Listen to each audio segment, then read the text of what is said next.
Welcome to Night Market Alrica. Hello mga kabuang, nabuang nakabaka. Ayan na nga guys, so dahil kabubukas lang ng bagong night market dito sa may Alriga sa tapat ng Algo is the Rare, Algo Rare.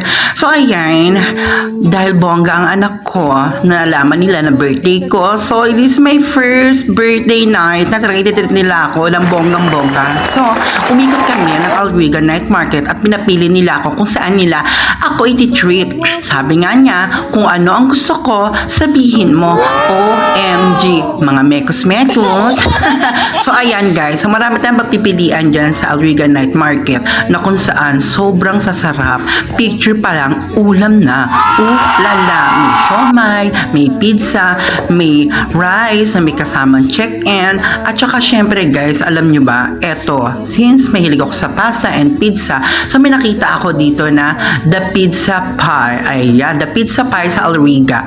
Okay, so eto na nga, umorder na kami. At syempre, tinanong niya ako ng flavor, sabi ko bahala na. At si ate naman, very naman accommodating at very smiley pa. Oh my god, ayan. So, dahil generous ang aking anak sa Alriga Market, naku, pinatanong pa nila kung ano pa ang gusto ko. At dahil dyan, eto na nga pala yung binayaran namin guys ha. 8 kami. Take note, 61.99 lang ang binayaran namin at ang cashier namin ay si Juliet pa. Juliet. So, alright, syempre mawala ang maritesan kapag nagkita-kita ang mga nakchiko habang natin ang pagkain namin. But, so this time, ayan, bumili sila ng dumplings dahil alam nila, one of my favorite is dumplings. Kaya guys, tikman ninyo ang napakasarap na dumplings na may sausawan siya. Hindi ko alam kung garlic or ano siya. Kari-kari. Anyways, ayan. So, unang tikman namin ang dumplings at dumating na rin ang pizzang order namin ng favorite flavor ko. Ayan. Napakasarap. The Pizza Pie. Thank you so much. Dahil hindi nyo kami nabigo. So, anyways, ayan. Pinakita lang namin para maingit kayo, guys. And eto na mga inaanak. Start na, syempre, ang rambulan sa hapagkainan. So, ayan. Magsalo-sa at mag-enjoy lalo na ngayong kapaskuhan. Tayo mga OFW. Alam mo yun, it's a big deal na magsama-sama at maging masaya at magtawanan, lalo ang pagmamaritesan. Hindi mawawala kapag Pilipino ka. So ayan, oh my god, kita nyo naman ang aking mga nakakaawa naman, mukhang gutom na gutom sila. Sorry mga nakchi. At ayan pa, dumating pa ang aming mga kaibigan. Ayan, opak. Sige, kain lang buntes, 'di ba? At ito pa, syempre ito yung anak kong lagi nagda-diet at ito pa.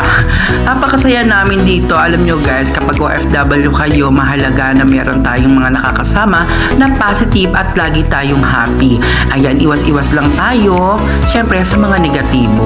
Anyways, let's continue. Ayan, so ito naman, alam nilang favorite ko din ang pasta, katurno talaga ng pizza at dumplings. Ayan.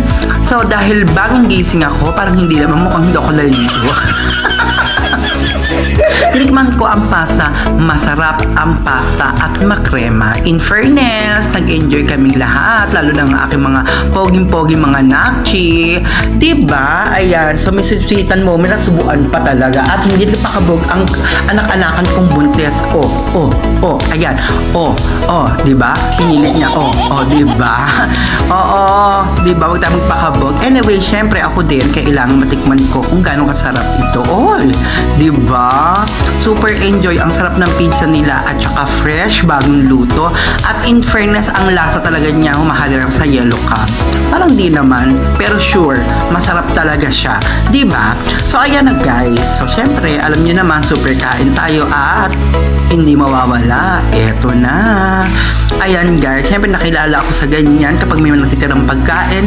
Bawal na bawal pong magsayang ng pagkain. Kaya kapag may tirang pagkain sa mga restaurant, kailangan ay mag-sharon. Balutin mo ako sa hiwaga ng iyong pagmamahal. Bye! Yun lang guys. Enjoy. Visit Night Market.